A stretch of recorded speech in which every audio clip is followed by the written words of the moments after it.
Quel est votre nom et vous représentez quel parti? Moi, je m'appelle Benyat Oteissa. Vous pouvez épeler, s'il vous plaît. Benyat, donc Oteissa. Hein? Comment épeler O-T-E-I-Z-A. Voilà, ça veut dire l'agent dans un endroit humide. Donc, vous êtes là au titre du Parti nationaliste basque pour les 60 ans du PNO. Pourquoi? Mais écoutez, d'abord, Vas-y, mais doucement. on est venu à l'invitation, un peu plus fort, on est venu à l'invitation donc, de nos collègues du Parti nationaliste occitan ou du Parti de la nation occitane. Et nous, on était évidemment ravis de venir ici. Ça fait maintenant depuis 2014 que l'on entretient des liens internationalistes avec nos amis du PNO. Donc évidemment, il nous semblait évident d'être présent ici parmi vous, voilà, de répondre à cette invitation, à parler aussi des 60 ans d'un parti politique. C'est loin d'être anecdotique de réussir à avoir 60 ans pour un parti politique. Tout ce que ça comporte derrière, de tout ce que ce parti a amené au réveil culturel et politique occitan. Donc pour nous, c'était un honneur d'être présent ici à Rodez. Vous avez obtenu, il y a depuis 2-3 ans, c'est ça, un grand progrès par une lutte qui dure depuis 30 ou 40 ans, justement, d'une communauté de l'ensemble du Pays basque. C'est grâce aux élus et aux abertzales et aux socioprofessionnels. Bien sûr, c'était une lutte de longue haleine qui montre que le temps politique est souvent très long. Oui, c'était une lutte démocratique de 40 ans où progressivement cette idée d'une institution Pays basque a fait de plus en plus d'émules à partir d'un noyau militant à Versailles et où il était devenu évident même pour pouvoir central de devoir faire quelque chose pour les Basques, entre guillemets.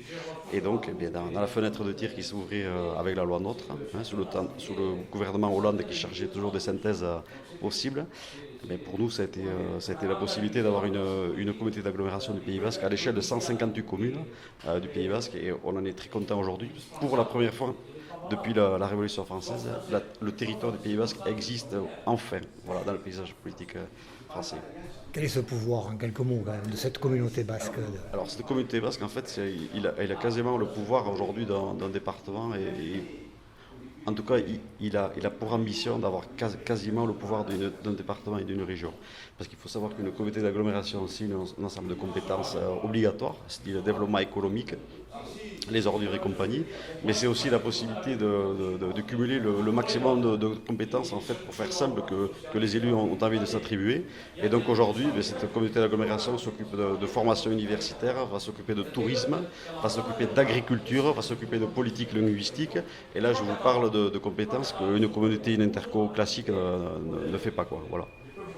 Comment vous expliquez cet engouement, pour terminer, de la jeunesse basque, ou en tout cas d'une partie, pour la langue basque, qui est quand même beaucoup plus difficile que la langue latine comme l'occitan? Qu'est-ce qu'il explique? Nous on a la chance d'avoir, enfin on a la chance d'avoir une langue spécifique.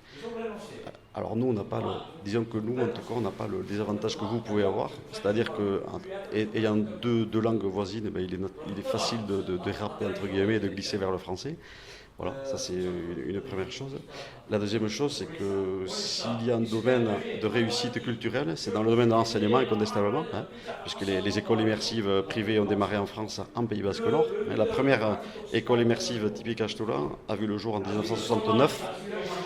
Et c'est vrai qu'aujourd'hui, c'est un réseau privé qui s'est étendu et qui touche aujourd'hui quand même pratiquement 10% des élèves de maternelle et du primaire, et qui a aussi boosté, on va dire, une filière bilingue, voilà, et qui fait qu'aujourd'hui, on a une jeunesse qui est à 20-25% bascophone, et qui fait qu'aujourd'hui, la perte linguistique a été stoppée en Pays Basque Nord, donc ça, c'est une réussite certaine. Voilà.